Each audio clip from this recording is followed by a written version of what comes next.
मराठा आरक्षणाच्या मागणीसाठी मनोज जरांगे हजारो मराठा कार्यकर्त्यांसह आता मुंबईच्या दिशेने निघालेत आणि जालन्यामधील महाकाळा इथं जरांगेंना भेटल्यानंतर काही महिला सुद्धा आपण पाहतोय भावुक झालेल्या आहेत।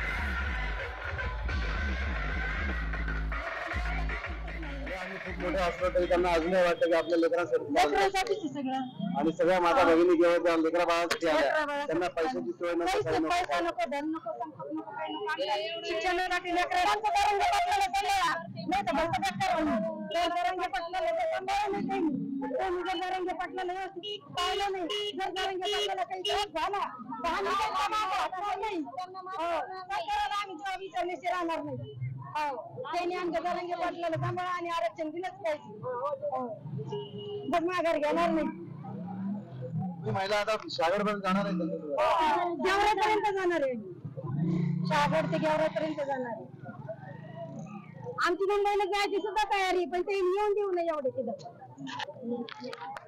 काय वाटतं तुम्हाला, इतके सगळे लोक आता जरांगे पाटलांच्या सोबत चालले, काय वाटतं तुम्हाला विजयाचा गुलाल कुठे उधळला जाईल? रस्त्यात उधळला जाईल का मुंबईला उधळला जाईल?